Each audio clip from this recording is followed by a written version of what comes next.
अतुल जी ने मोहल्ले में किराने की दुकान खोली और पति पत्नी दुकान चलाने लगे ताकि बेटी रितिका की शादी कर सकें।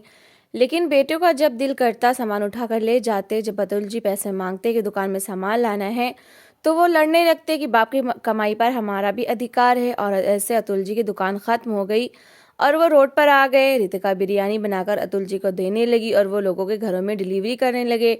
उनके काम में बढ़ोतरी हुई और उन्होंने रेस्टोरेंट बना लिया। तो बेटे बच्चों को लेकर रेस्टोरेंट आ गए कि पापा की कमाई खाएंगे, लेकिन उनके होश उड़कर रह गए क्योंकि अतुल जी ने उन्हें शाम का समय था। रितिका और उसकी माँ विमला देवी अतुल जी का इंतजार कर रहे थे। आज इनको सैलरी मिलने वाली थी और सैलरी जिस दिन मिलती थी वो वापसी पर समोसे लेकर आते। रितिका चाय बनाती और वो तीनों मिलकर चाय और समोसे का आनंद उठाया करते थे। रितिका के लिए ये दिन सबसे अच्छा होता था। माँ 5 बज गए, पापा अभी तक नहीं आए। उसने परेशानी में घड़ी में समय देखा। खुद विमला देवी भी थोड़ा परेशान सी हो गई थी। 5 के बाद 6 बजे और 6 के बाद 7 बज गए, मगर अतुल जी अभी तक घर ना आए थे। अब तो रितिका और विमला देवी काफी ज्यादा परेशान हो गई थी। अतुल जी के पास कोई मोबाइल भी नहीं था। रितिका घर से बाहर निकली और 3 घर छोड़कर अपने बड़े भाई के घर जा पहुंची। भाई, पापा अभी तक घर नहीं आए, रितिका ने चिंतित होकर भाई से कहा, जो टीवी पर कोई सीरियल देख रहा था और उसकी पत्नी किचन में खाना बना रही थी। झुंझला कर बोला, आ जाएंगे अभी, उन्होंने कौन सा खो जाना है। अब मेरे मोबाइल में बैलेंस नहीं, वरना मैं फोन कर लेता। रितिका को जवाब मिल चुका था। उसके घर के साथ ही छोटे भाई का घर था। रितिका ने सोचा एक बार वहां भी पूछ ले, लेकिन इससे पहले कि वो छोटे भाई के घर जाती, उसे गली के आखिरी कोने से अतुल जी घर आते हुए दिखाई दिए। उन्हें देखकर रितिका ने चैन की सांस ली। वो खामोशी से वापस अपने घर आ गई। पापा आ रहे हैं, उसने माँ को बताया और अंदर कमरे में चली गई। थोड़ी देर बाद अतुल जी घर आ गए थे, मगर हर दिन के विपरीत उनका चेहरा बुझा हुआ था और माथे पर परेशानी भरी लकीरें नजर आ रही थी। क्या बात है, आज आप कुछ चुप चुप से हैं और परेशान भी? सब ठीक तो है? आज इतनी देर भी लगा दी। विमला देवी ने पानी का गिलास उनकी ओर बढ़ाया तो अतुल जी को कुछ देर तो खामोश रहे और फिर हल्के से बोले, मेरी नौकरी खत्म हो गई है, कंपनी दिवालिया हो रही थी। आज सबको सैलरी देने के बाद मालिक ने कंपनी को किसी दूसरे के हाथ बेचने का कह दिया था। नया मालिक अपना सारा स्टाफ अपने साथ लाएगा, इसलिए हम सब की नौकरी समाप्त हो गई है। अतुल जी की बात थी या कोई बम? विमला देवी और रितिका के ऊपर तो जैसे आसमान ही टूट पड़ा। घर के सारे खर्चे अतुल जी की मामूली सी सैलरी में ही बड़ी मुश्किल से पूरे हुआ करते थे। अब अगर वो सैलरी भी ना आई तो उन्हें तो खाने पीने के भी लाले पड़ सकते थे। लेकिन अतुल जी, हमने तो अगले साल रितिका की शादी करनी है, आपको पता है ना। जहाँ उसका रिश्ता तय हुआ है वो लोग बार बार शादी की तारीख मांग रहे हैं, लेकिन हमने सिर्फ दहेज ना होने के कारण उन्हें टाल रखा है। अब क्या होगा? विमला देवी ने परेशानी से कहा था। अतुल जी कुछ देर सोचते रहे और फिर बोले, चिंता मत करो, हमें निकालने के लिए साथ ही कंपनी ने हमारा फंड भी दे दिया है। मुझे भी 2 लाख रुपए मिलेंगे। इसमें इस 2 लाख रुपयों से मैं कोई दुकान डाल लूंगा, जिसकी कमाई से घर भी चलता रहेगा और मैं रितिका का दहेज भी बना लूंगा। अतुल जी की बात में दम था। विमला देवी को यह बात अच्छी लगी, कम से कम कोई उम्मीद तो थी। अतुल जी ने घर के तीनों कमरों में से एक कमरा, जिसका दरवाजा बाहर की ओर खुलता था, उसमें से सारा सामान निकालकर घर के अंदर रखा और उसे अपनी दुकान का रूप दे दिया। 2 लाख अच्छी खासी पूंजी थी। उन्होंने दुकान में बहुत सारा सामान भरवा लिया। मोहल्ले के लोगों ने पास ही एक बड़ी और अच्छी दुकान देखी तो अक्सर लोग अतुल जी की दुकान से आकर खरीदारी करने लगे। पहला महीना इतना अच्छा गुजरा कि अतुल जी को विश्वास न आया कि उन्हें इतनी अच्छी आमदनी हो सकती है। दुकान में भी काफी माल रखा था। अतुल जी अपनी दुकान से रुपए उठाकर घर ला रहे थे और सोच रहे थे कि आज ये रुपए फर्नीचर वाले को दे देंगे ताकि उसका एडवांस पूरा हो जाए। उन्होंने मोहल्ले का एक छोटा लड़का अपनी अनुपस्थिति में दुकान पर बैठा रखा था। जल्दी जल्दी खाना दे दो विमला, दुकान पर ग्राहक खड़े हैं, मुझे वहां जाना है। अभी वो खाना खा ही रहे थे कि अचानक दरवाजा बजा। हड़बड़ाता हुआ दुकान पर बैठने वाला छोटा सा लड़का घर के अंदर आया। अतुल अंकल, आपका बड़ा बेटा मोहित दुकान से बहुत सारा सामान उठाकर ले जा रहा है। मैंने उसे रोकने की कोशिश की, लेकिन उसने मुझे एक थप्पड़ मारा और बोला, ये मेरे बाप की दुकान है, मैं यहाँ से जो चाहूँ उठाऊँ, कोई मुझे नहीं रोक सकता। अतुल जी को हैरत सी हुई। दोनों शादीशुदा बेटों ने पलटकर कभी उनकी खबर तो ना ली थी। जब से अलग हुए थे तब से उन्होंने कभी मुसीबत में भी माँ बाप की मदद ना की थी। तो फिर आज मोहित दुकान पर क्या करने आया था? जल्दी जल्दी खाना खत्म करके अतुल जी अपनी दुकान पर पहुंचे तो उनके होश उड़ गए, क्योंकि वो दुकान जहां जहां अभी काफी सारा माल रहा था वो किसी बंजर जमीन की तरह दिख रही थी। चीनी के बोरे खाली हो चुके थे। आटा जितना था वो सब मोहित अपने घर ले जा चुका था। दालें मसाले, यहाँ तक कि शैम्पू टूथपेस्ट के भी कई कई डिब्बे मोहित अपने घर ले गया था। अतुल जी को बहुत गुस्सा आया। उन्होंने उसी समय दुकान बंद की और सीधा अपने बेटे मोहित के घर जा पहुंचे। वहां जाते ही उन्हें हैरत का तेज झटका लगा। दुकान से लाया हुआ सामान चारपाई पर ढेर था। वह उनके घर के महीने के राशन से कहीं ज्यादा सामान था। ये सब क्या है मोहित? तुम मेरी दुकान से सामान उठाकर क्यों लाए हो? तुम्हें पता तो है कि मैं इस दुकान से बड़ी मुश्किल से पैसे कमा कर रितिका का दहेज बना रहा हूँ, अतुल जी ने गुस्से से कहा। मोहित मुस्कुराता हुआ चारपाई से उठा। अरे गुस्सा क्यों कर रहे हैं पापा? सिर्फ रितिका ही आपकी बेटी नहीं है, मैं भी आपका कुछ लगता हूँ। जायदाद में हिस्सा देकर फ्री कर दिया तो इसका मतलब हमारा आप पर अधिकार खत्म हो गया है? नहीं, ऐसा नहीं है। मेरे पास राशन खरीदने के पैसे कम पड़ रहे थे, इसलिए मैं आपकी दुकान से सामान उठा लाया हूँ और अगले महीने भी आऊँगा, क्योंकि जब मेरे बाप की दुकान है तो मैं क्यों किसी दूसरी दुकान से सामान लूँ? मोहित की बात पर अतुल जी झुंझला गए। तो फिर मुझे उसके पैसे भी तो दो।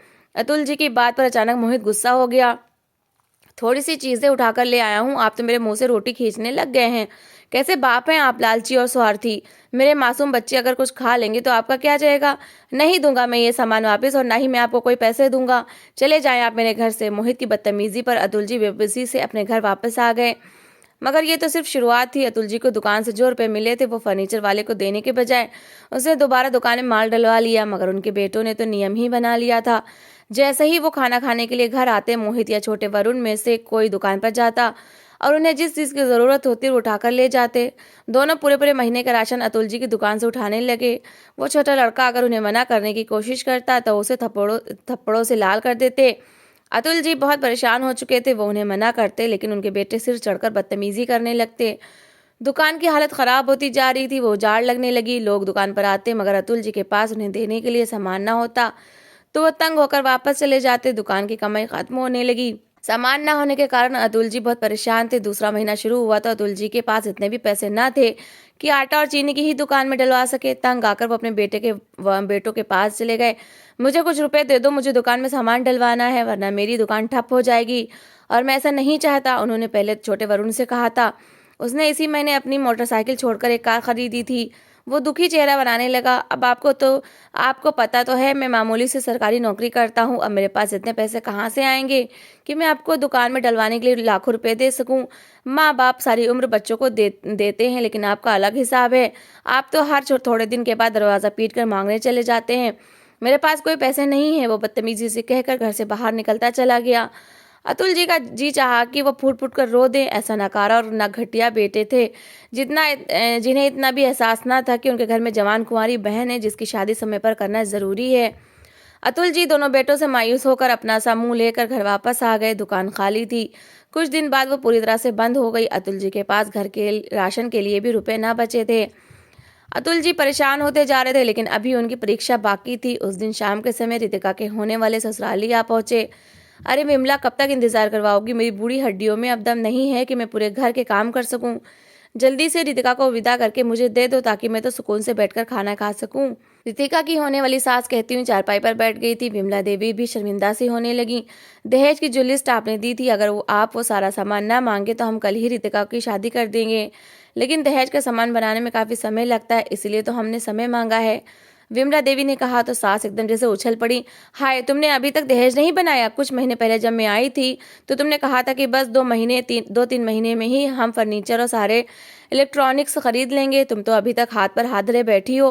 क्या बेटी को ब्याहना नहीं? और बात सुन लो, 6 महीने बाद मैं बारात लेकर आ जाऊंगी, तब ये ना कहना कि हमारे पास देने के लिए फूटी कौड़ी नहीं है। और हाँ, मेरे बेटे ने कहा है कि उसे 10 तोले सोने का सेट भी चाहिए, वरना उसकी दोस्तों में नाक कट जाएगी। रितिका की होने वाली सास मुंह बनाकर कह रही थी। विमला की आंखें फटी की फटी रह गईं। 10 तोले सोने का सेट पहले ही घर में रोटी खिलाले पड़े थे। ऐसे में रितिका का दहेज तो किसी सूली की तरह उनके सर पर लटका हुआ था। मगर विमला ना चाहते हुए भी हामी भर बैठी थी। लड़का अच्छी कंपनी में नौकरी करता था, उसकी अपनी गाड़ी थी, छोटी सी फैमिली थी। विमला देवी को लगता था कि रितिका वहां पर खुश रहेगी। उसने जैसे तैसे करके रितिका की सास को राजी कर के भेज दिया कि 6 महीने बाद वो लोग शादी की तारीख दे देंगे। लेकिन अब वो और अतुल जी बहुत ज्यादा परेशान हो चुके थे। पापा खाना खा ले। रितिका ने बिरयानी से भरा ट्रे अतुल जी के सामने रखा तो वो चौंक से गए। चिकन कहाँ से आया है? घर में तो सब्जी लाने के लिए भी पैसे नहीं थे, उन्होंने चौंक कर पूछा। तो रितिका डर सी गई। मेरे पास कुछ रुपए रखे थे और मेरा बिरयानी खाने का दिल था, तो मैंने बिरयानी बना ली। आपको पसंद है ना? रितिका की बात पर अतुल जी चुप से हो गए। मैं कहीं मजदूरी का पता करने जाता हूँ, घर बैठ तो नहीं सकता। तुम ऐसा करो, ये बिरयानी मुझे टिफिन में डाल दो। अतुल जी ने रितिका से कहा तो ना चाहते हुए भी उसने बिरयानी डिब्बे में डालकर बाप के हवाले कर दी। अतुल जी घर से निकल गए। उन्हें मजदूरी का कोई अनुभव तो था नहीं। यूं ही सड़कों पर फिरते हुए लोगों से पूछते रहे कि किसी को काम की जरूरत है, लेकिन उन्हें मजदूरी का कोई खास काम नहीं आता था। बहुत परेशान होकर इस तेज कड़कती धूप में वो एक पेड़ के नीचे रखी बेंच पर बैठ गए। वहां पहले से एक लड़का बैठा आलू के चिप्स खा रहा था। शक्ल से लग रहा था पास की किसी कंपनी में काम करता है। और लंच ब्रेक में बाहर आया है। अतुल जी ने अपनी बिरयानी का डिब्बा निकाला और खाने लगे। लड़का बार बार उनकी बिरयानी की ओर देख रहा था। अतुल जी ने प्लेट उसकी ओर बढ़ाई। लो बेटा, तुम भी खा लो। वो लड़का तो जैसे इंतजार में था, फौरन बड़े बड़े कौर लेने लगा। अंकल बहुत मज़ेदार बिरयानी है, किसी होटल से खरीदी है? लड़का अचानक बोला था। अतुल जी मुस्कुरा दिए। ये मेरी बेटी ने बनाई है, उसके हाथ में बहुत स्वाद है। अतुल जी की बात पर लड़का चौंक सा गया। इतनी अच्छी स्वादिष्ट बिरयानी आप बेचते क्यों नहीं? इस एरिया में बहुत सी कंपनियां हैं जहां दोपहर को लड़कों को खाना खाना होता है, लेकिन आसपास के होटल और रेस्टोरेंट इतने महंगे हैं कि हम लोग अपनी सैलरी में से दोपहर का खाना खरीद नहीं पाते। मजबूरन या तो घर से खाना लाते हैं या इसी तरह चिप्स आदि खाकर गुजारा करते हैं। अगर आप थैलियों में इसी तरह की बिरयानी लाकर कम पैसों में सबको बेचें तो हमारा भी भला हो जाएगा और आपको भी पैसे मिल जाएंगे। लड़का जल्दी जल्दी खाना खाते हुए आम से अंदाज में बता रहा था। मगर अतुल जी सोच में पड़ गए। लड़के का आइडिया तो अच्छा था, बिरयानी खत्म हो चुकी थी। लड़का उठकर चला गया, मगर अतुल जी को एक नई दिशा मिल गई थी। वो एक निश्चय के साथ घर वापस आ गए। अगले दिन उन्होंने अपने एक दोस्त से उधार लेकर रितिका को चिकन और चावल लाकर दे दिए। रितिका तो खाना बनाने में वैसे भी माहिर थी, उसने जल्दी से बिरयानी बना डाली। अतुल जी को पूरी उम्मीद थी कि उनकी ये बिरयानी बिक जाएगी और ऐसा ही हुआ। वो एक बड़े से झोले में बिरयानी के छोटे छोटे पैकेट्स डालकर उसी इलाके में ले गए। वो लड़का उन्हें उसी पेड़ के नीचे मिल गया। वो मुस्कुरा रहा था। अतुल जी ने कम पैसों में बिरयानी के पैकेट कई लड़कों में बेच दिए। वो लड़का भी अपने साथ अपने दोस्तों को लाया था। थोड़ी ही देर में बिरयानी के सारे पैकेट बिक चुके थे। लोग अभी भी अतुल जी से बिरयानी की डिमांड कर रहे थे। अतुल जी को बहुत खुशी हुई। एक दिन में उनकी अच्छी खासी कमाई हो गई थी। अगले दिन फिर उन्होंने इसी तरह किया। कुछ दिन गुजरे तो अतुल जी की धूम पूरे इलाके में मच गई। जहाँ छोटे बड़े सारे वर्कर की लंच ब्रेक में उनकी बिरयानी का इंतजार करते रहते थे। अतुल जी खुद तो बूढ़े थे, वो इतनी भागदौड़ नहीं कर सकते थे। थक हार कर उन्होंने एक छोटा सा लड़का अपने पास रख लिया, जो दोपहर के समय एक थैले में बिरयानी के पैकेट्स वहां ले जाता और सारे लड़कों में बांटकर पैसे लाकर अतुल जी को दे देता। कमाई अतुल जी की सोच से कहीं ज्यादा थी। रितिका भी बहुत खुश थी कि वो पापा की कमाई में उनका साथ दे रही है। मैंने परसों कविता को देखा था, उसने फ़ोन पर खाने का ऑर्डर दिया और थोड़ी देर के बाद एक लड़का मोटरसाइकिल पर खाना लेकर आ गया था। मैंने पूछा तो उसने बताया कि इसी तरह खाना होम डिलीवरी करते हैं, आप भी ऐसा कोई सिस्टम कर लें। बेटी की बात पर अतुल जी ने सारे तरीके का पता करवा लिया और उन्हें हैरत हुई। तरीका तो बहुत आसान था। रितिका और भी कई चीज़ें डिशेस बनाने लगी। विमला देवी भी उसका साथ देती। सारा दिन ही वो दोनों व्यस्त रहती, लेकिन शाम तक उनके पास इतने पैसे इकट्ठे हो जाते कि वो सब हैरान होते। आधी रात में भी उनके पास ऑर्डर्स आते रहते, यहाँ तक कि अतुल जी को ये कहना पड़ता कि अब उनका किचन बंद हो चुका है। दिन सप्ताह में बदलने लगे और सप्ताह महीनों में। अतुल जी ने इतने रुपए कभी अपनी नौकरी से भी ना कमाए थे जितने उन्हें ये खाना बेचकर मिलने लगे थे। वो लाखों के मालिक बन गए। मॉडर्न तरह के खाना बनाने की मशीनें उनके घर में जमा कर ली। रितिका दहेज भी आधे से ज्यादा बन चुका था, मगर रितिका संतुष्ट ना थी। अब अगर मैं चली गई तो आप दोनों फिर सड़क पर आ जाएंगे, एक एक रोटी को तरसेंगे। कैसे रहेगा कि हम इस खाने का बनाने का काम को बिजनेस का रूप दे दें? रितिका की बात पर अतुल जी सोच में पड़ गए। खुद वो भी तो आजकल यही सोच रहे थे। कुछ देर सोच विचार के बाद उन्हें आइडिया आ ही गया। उनके घर के 2 कमरों के दरवाजे रोड पर खुलते थे, जिसमें के छोटे कमरे को उन्होंने पहले दुकान का रूप दिया था। उन्होंने मकान के आधे हिस्से में दीवार उठाई और पिछला हिस्सा रहने के लिए छोड़कर आगे वाले हिस्से में एक छोटा सा रेस्टोरेंट बना लिया। रेस्टोरेंट बनाने में काफ़ी खर्च आया, लेकिन इसके बाद भी पहले ही हफ्ते में रेस्टोरेंट से इतनी कमाई हुई कि अतुल जी हैरान हो गए। वो बहुत खुश थे। उन्हें विश्वास नहीं आ रहा था कि जिस बेटी को सिर्फ दहेज के कारण घर में बिठाए हुए थे, वो इतनी होशियार और अक्लमंद थी कि आज उसके बनाए हुए खानों के कारण उनका एक शानदार कारोबार चल निकला था। अब रेस्टोरेंट में खाना बनाने वाले कई लोग थे। सारा दिन ग्राहकों की एक लाइन लगी रहती। अतुल जी ने बाहर कुर्सियां मेजें लगाकर लड़कों को बैठने की व्यवस्था कर दी थी, जबकि अंदर कमरों में एक शानदार सा फैमिली हॉल बना दिया था। बैठे बिठाए वो एक अमीर आदमी बन गए थे। घर में रुपए पैसे की रेल-पेल होने लगी तो अलग घरों में रहते बेटों के मुंह में भी पानी आने लगा। वो दोनों सर जोड़कर बैठ गए। पापा के पास काफी रुपया जमा हो गया है। जब पापा का इतना अच्छा बनाया बिजनेस है तो हमें क्या जरूरत है छोटी मोटी नौकरियां करने की? दोनों यही सोच रहे थे और फिर आखिरकार एक दिन बड़ा मोहित और छोटा वरुण दोनों ही रेस्टोरेंट आ पहुंचे। इस समय एक ग्राहक अपने पिछले पूरे महीने का बिल अतुल जी को दे रहा था। उसने रुपए देने के लिए अतुल जी की ओर बढ़ाए, लेकिन रुपए मोहित ने लपक कर वो सारे रुपए थाम लिए और अरे मैं भी इनका बेटा हूँ, इस रेस्टोरेंट में मेरा भी तो हिस्सा है। रुपए पापा को देने के बजाय आप मुझे भी दे सकते हैं, खुशी से कहते हुए उसने पैसे लेकर अपनी जेब में डाल लिए। अतुल जी के माथे पर बल पड़ गए। छोटा वरुण भी होटल के नौकरों से हाथ मिलाते हुए अपना परिचय करवा रहा था। पापा, हमने फैसला कर लिया है, अब हम अपनी अपनी नौकरियों पर नहीं जाएंगे बल्कि आपके साथ कारोबार में हाथ बटाएंगे, क्योंकि आप बूढ़े हो रहे हैं और इतना बड़ा रेस्टोरेंट अकेले आप नहीं संभाल सकते। हमें आपकी चिंता है, बड़ा मोहित चापलूसी भरे अंदाज में कह रहा था। अतुल जी मुस्कुरा उठे, पापा आपकी सेहत भी अब वैसी नहीं है कि आप दिन रात मेहनत करें। मैं रोज़ जब रेस्टोरेंट के सामने से गुजरता हूँ तो आपको मेहनत करते देखकर मुझे बहुत अफसोस होता है। लेकिन पापा आप चिंता ना करें, आप चाहें तो दिन रात घर पर आराम किया करें। अब मैं और वरुण आ गए हैं, स्टूडेंट्स को हम आराम से संभाल लेंगे, वो आगे कह रहा था। अतुल जी ने मुस्कुराते हुए अपना सर झटका। बेटे क्या चाहते थे, ये तो उनके चेहरे पर साफ लिखा हुआ था। मैं भी यही सोच रहा था, कारोबार अच्छा है लेकिन इसे और बढ़ाने की ज़रूरत है। अगर मेरे साथ तुम दोनों भी काम करोगे तो सीधी सी बात है कि हमें बड़ी जगह की ज़रूरत पड़ेगी। मैं सोच रहा हूँ कि घर का पिछला हिस्सा भी रेस्टोरेंट में जोड़ लूँ, लेकिन फिर विमला और रितिका कहाँ जाएंगी? अतुल जी ने परेशानी से कहा तो वरुण और मोहित एक दूसरे का मुंह देखने लगे। अरे पापा, हर जगह किराए के मकान मिल जाते हैं, आप कहीं भी किराए का घर लेकर माँ और रितिका को ठहरा दीजिएगा। और वैसे भी रितिका की तो शादी करनी है ना आपने? वरुण ने लापरवाही से कहा। अतुल जी मुस्कुराहट थोड़ी सिमट गई सी गई। किराए के मकान में क्यों? क्या तुम दोनों के अपने घर नहीं है? तुम दोनों अपने घर का आधा हिस्सा विमला और रितिका के नाम कर दो ताकि वो दोनों आराम से वहां रहती रहें। मैं भी निश्चिंत हो जाऊंगा, फिर हम तीनों बाप बेटे मिलकर ही रेस्टोरेंट चलाएंगे।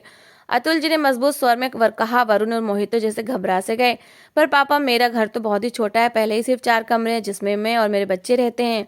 आपको पता तो है मेरी पत्नी जबान की तेज है, माँ उसके साथ गुजारा नहीं होगा। माँ का उसके साथ गुजारा नहीं होगा। आप ऐसा करें, वरुण से पूछ लें।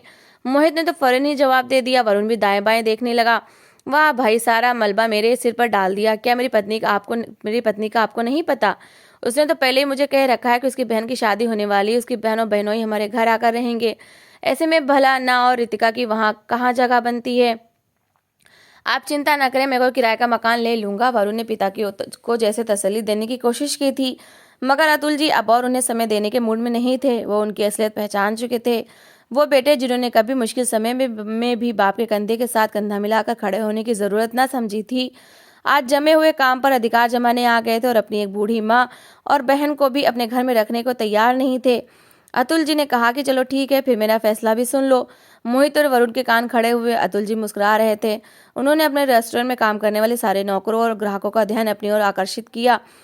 आप सब इधर आइए, मुझे आप लोगों को किसी से मिलवाना है। वरुण और मोहित खुशी से फूल गए। अब पापा बताएंगे कि इस रेस्टोरेंट में हमारा भी हिस्सा है। लेकिन जब अतुल जी बोले तो वरुण और मोहित के पैरों के नीचे से जमीन निकल गई, क्योंकि वो कह रहे थे कि ये दोनों मेरे सगे बेटे हैं जिनको माँ बाप किसी बोझ की तरह लगते हैं। इन्होंने हमें सड़क पर लाने में कोई कसर नहीं छोड़ी, लेकिन अब जब मेरा छोटा सा कारोबार चल निकला है तो ये दोनों चाहते हैं कि मैं ये कारोबार इनके हवाले कर दूं और एक बार फिर सड़क पर जाकर बैठ जाऊं। इसके बदले में ये अपनी माँ और जवान बहन को भी अपने घर में रखने पर तैयार नहीं है। मैं चाहता हूँ कि आप लोग इन दोनों की शक्लें अच्छी तरह पहचान लें। अगर आज के बाद ये दोनों रेस्टोरेंट में आए तो मेरी तरफ से छूट है, आप इन दोनों के साथ जो मर्जी, चाहे जूते मारें या चाहे इनका हाथ पकड़कर इन्हें जेल में पहुंचा दें, मुझे कोई परेशानी नहीं। अतुल जी जहर भरे अंदाज में कह रहे थे। मोहित और वरुण फटी फटी आंखों से बाप को देख रहे थे। ये आप क्या कह रहे हैं पापा? आप हमारी बेइज्जती कर रहे हैं। मोहित जल उठा, मगर अतुल जी ने उसे उंगली उठाकर रेस्टोरेंट से बाहर निकल जाने का कह दिया था। वो दोनों ही पछता रहे थे। उन्होंने अतुल जी से माफी मांगने की बहुत कोशिश की, मगर अतुल जी अब दोबारा उन्हें मौका न देने का फैसला कर चुके थे। मोहित और वरुण अपना सा मुंह लेकर चले गए तो अतुल जी घर वापस आए। रितिका की सास आई बैठी थी और लालच भरी नजरों से रितिका दहेज देख रही थी। अरे वाह, इतनी महंगी महंगी चीजें ली हैं, मेरा तो घर भर जाएगा भाई। बस अब जल्दी से शादी की तारीख दे दो और बड़े से हॉल में शादी करना है। रितिका को किसी महंगे पार्लर से तैयार करवाना, और हाँ, मेरे लिए सोने के झुमके बनवाए हैं कि नहीं? रितिका की सास विमला देवी से पूछ रही थी। विमला देवी मुस्कुराकर रह गईं। जितनी भी रेस्टोरेंट की कमाई थी वो सारी रितिका की सास की फरमाइशें पूरी करने में लगी जा रही थी। घर के हालात बहुत अच्छे तो हो चुके थे, लेकिन न जाने क्यों उनके दिल को अजीब सा डर सा लगा हुआ था। रितिका की सास को सिर्फ रुपए पैसे की में रुचि थी। वो जब भी बात करती तो यही कहती कि उन्हें जल्दी शादी करनी है ताकि रितिका घर जाकर कामकाज कर सके। अभी वो यही सोच रही थी, उनकी नज़र अतुल जी पर पड़ी। अरे आप आइए, बैठिए ना, उन्होंने कहा, लेकिन अतुल जी पास आकर खड़े हो गए। माफ़ कीजिए बहन, मैं रिश्ते से इनकार करता हूँ। मैं रितिका की शादी आपके घर में नहीं कर सकता। आप लोग रुपए पैसे के लालची लोग हैं। पिछले 2 सालों में आप दहेज की बार बार कई लिस्टें बनवा चुकी हैं। आपके लिए मेरी बेटी की कोई हैसियत नहीं है। सोने के सेट, महंगे इलेक्ट्रॉनिक्स और भारी फर्नीचर से ये सब कुछ आपकी डिमांड है। मैं अपनी बेटी की शादी ऐसे लोगों में बिल्कुल नहीं कर सकता। इतना कहकर वो मुड़े और विमला देवी से बोले, मेरा पुराना दोस्त कल अपने बेटे के लिए रितिका का हाथ मांगने आ रहा है। लड़का बहुत अच्छा और सीधा, और उन लोगों को दहेज भी नहीं चाहिए, बल्कि उन्हें पढ़ी लिखी और अच्छी लड़की चाहिए। तुम रितिका की शादी की तैयारी करो, मैं वहीं उसकी शादी करूंगा। अतुल जी कहते हुए अंदर कमरे में चले गए। रितिका की सास मुंह खोले बैठी थी। इतनी बेइज्जती पर उन्हें ज्यादा शर्मिंदगी महसूस हो रही थी। उन्होंने बात संभालने की कोशिश की, मगर खुद विमला देवी भी उनसे परेशान हो चुकी थी। उन्होंने उनको बाहर का रास्ता दिखाया। अगले दिन जब रितिका का रिश्ता आया तो विमला देवी हैरान रह गईं, क्योंकि ये लड़का बहुत पढ़ा लिखा और अच्छा था। अतुल जी ने पूरी छानबीन की तो पता चला कि मोहल्ले में उनकी अच्छी इज्जत थी। रितिका अपने भाग्य के खुल जाने पर बहुत खुश थी और वो जानती थी ये सब सिर्फ इसलिए हुआ है क्योंकि उसने मुसीबत के समय अपने बूढ़े बाप का साथ दिया था। अतुल जी अब एक अच्छे चलते हुए रेस्टोरेंट के मालिक थे और कारोबार में दिन दुगनी रात चौगुनी तरक्की कर रहे थे। तो दोस्तों, इस कहानी को लेकर आपकी क्या राय है, कमेंट बॉक्स में ज़रूर बताएं। और अगर आपको हमारी आज की कहानी अच्छी लगी हो तो प्लीज़ इसे लाइक ज़रूर करें। अगर आपने अभी तक हमारे चैनल को सब्सक्राइब नहीं किया तो ज़रूर कर लीजिए। तो मिलते हैं ऐसी एक और मोटिवेशनल कहानी के साथ। Thanks for watching.